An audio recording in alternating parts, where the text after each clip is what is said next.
BFM Patrimoine, l'émission 100% placement sur BFM Business. Bonjour Jean-François. Bonjour Cédric. Jean-François Filiatre et marché gagnant, votre sujet cette semaine. Mais j'espère que vous êtes attentif à mes propos, Cédric, même lorsque vous êtes en vacances. Pourquoi il s'est passé un truc la semaine dernière? Mais la semaine dernière, vous n'étiez pas là et j'ai reçu une question taquine d'un auditeur sur le dossier Orpea. Orpea, ça vous parle? C'est la valeur santé du portefeuille marché gagnant que vous aviez tiré au sort au début de l'aventure. Eh bien, à ce jour, cette valeur n'est plus en portefeuille, elle a été vendue. Non, racontez-nous ça. Alors, disons-le tout de go, Orpea, c'est notre calvaire. Et quand on croit que c'est fini, eh bien, on en reprend une couche. Donc, le 20 octobre, on lit une interview du nouveau directeur général d'Orpea dans Le Revenu qui nous dit que la dette n'a pas besoin d'être négociée.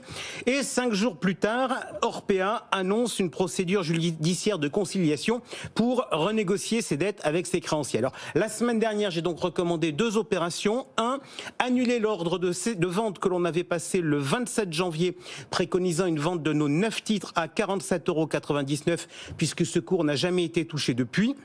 2, passer un nouvel ordre de vente à 9,49 € cette fois, c'est-à-dire c'était donc moins que le cours de clôture du mercredi soir, mais nettement plus que le cours lors de mon passage à l'antenne, car la purge continuait. Le 1er novembre, les saints étaient avec nous puisque l'ordre a été exécuté.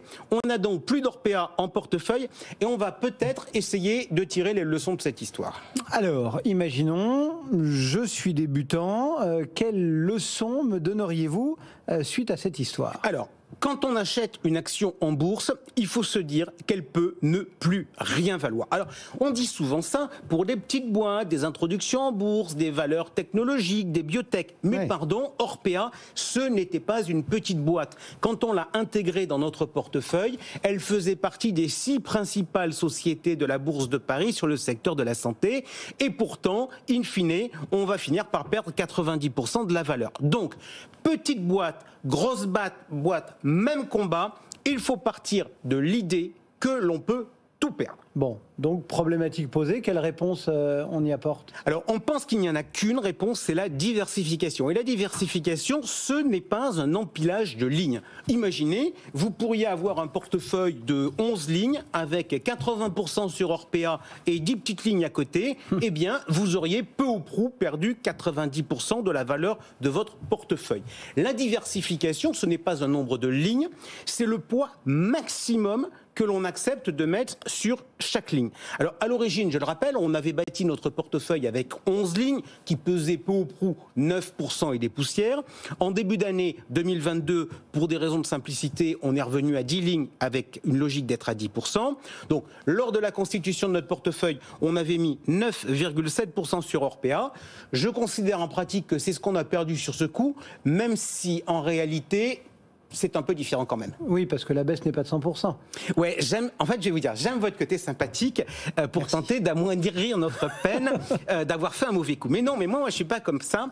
Je n'atténue pas la peine, je remue le couteau dans la plaie. Car dans l'esprit général, une perte, c'est quoi? C'est face à ce fichu prix de revient. On se dit, je l'ai acheté 107,55 €, je les ai revendus 9,49 €, donc j'ai perdu 98 €. Ça, c'est de la perte réelle. Mais je vais vous dire, il y a ce que l'on pourrait appeler, Cédric, dans cette histoire-là, autre chose que l'on pourrait appeler la perte de chance. Pourquoi?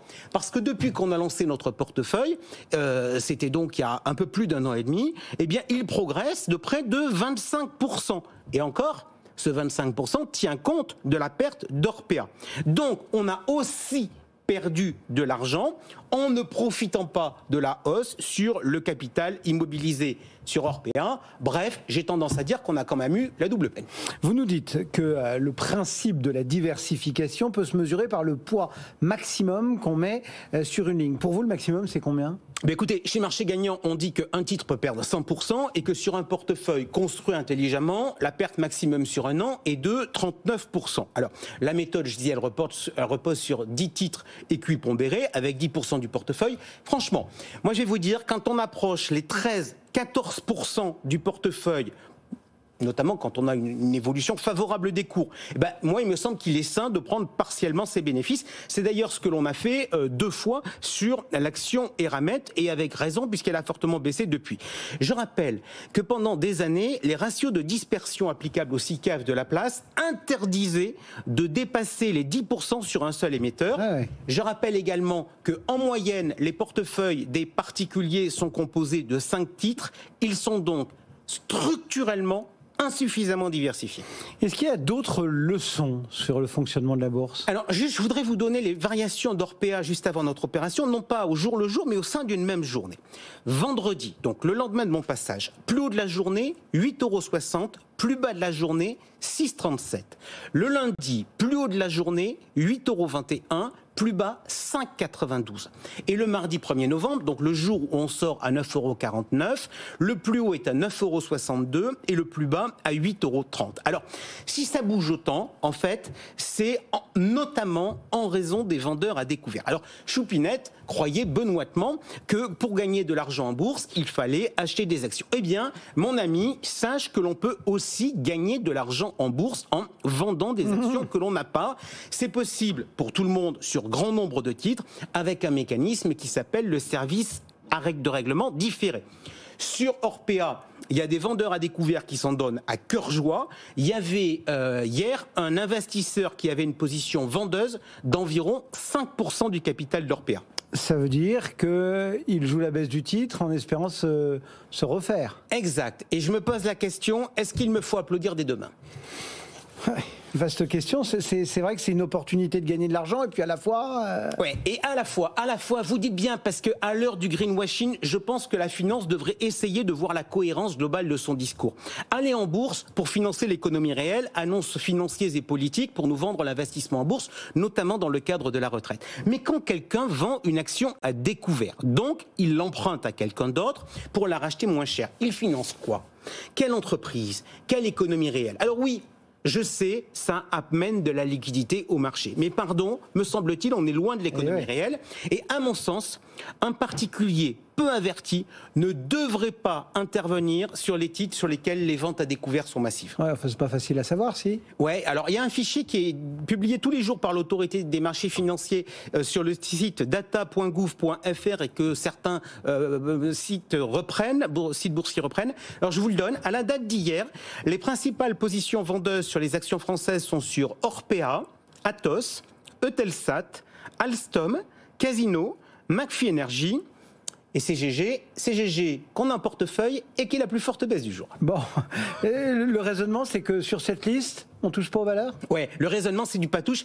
En fait, mais ça vaut aussi ce raisonnement-là quand on fait face à une restructuration financière et avec la remontée des taux d'intérêt, on va en avoir de plus en plus. Schématiquement, une boîte, elle se finance de 2 façons. D'un côté, avec des actionnaires qui apportent des fonds propres, et puis de l'autre côté, avec des prêteurs qui peuvent être des banquiers ou des investisseurs en obligations, pour un financement par dette.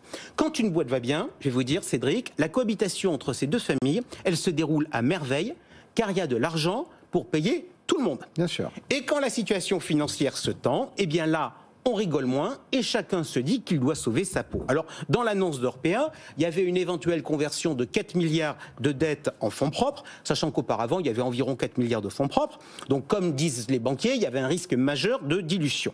Vendredi dernier, donc le lendemain de ma chronique, on apprenait ainsi que 2 investisseurs avaient pris 5% du capital, qu'ils réclamaient des places au conseil d'administration et qu'ils contestaient le plan de refinancement. Oh là là, ça nous rappelle ce local, non ? Ouais, vous aviez pas mal suivi ce dossier. Ouais, et les actionnaires n'en gardent pas un bon souvenir. Voilà pourquoi, la semaine dernière, à nouveau, il n'y a pas eu consultation de la communauté des internautes de Marché Gagnant et des auditeurs de BFM Business, et que j'ai pris l'initiative de dire, on passe un ordre sur Orpea à 9,49 € parce qu'il faut sortir du dossier. Bon, et c'était un ordre bonnes affaires ? Non, là, je vous taquine. Non, mais alors, c'est assez drôle. En fait, l'ordre bonnes affaires qu'on a développé chez Marché Gagnant, en fait, il est peu adapté quand on est dans des marchés qui sont très chahutés. En revanche, c'était bien un ordre à cours limité. On rappelle, l'ordre bonnes affaires, c'est l'idée, c'est de passer un cours limité 3% moins cher que le dernier cours quand on est à l'achat, 3% plus cher quand on est à la vente. En fait, c'est fait pour soigner ses opérations et ne pas se laisser emporter par son enthousiasme sur les marchés boursiers. Et soyons francs, sur le dossier Enthousiasme, Orpea, il y en avait pas. d'enthousiasme, il n'y en avait pas.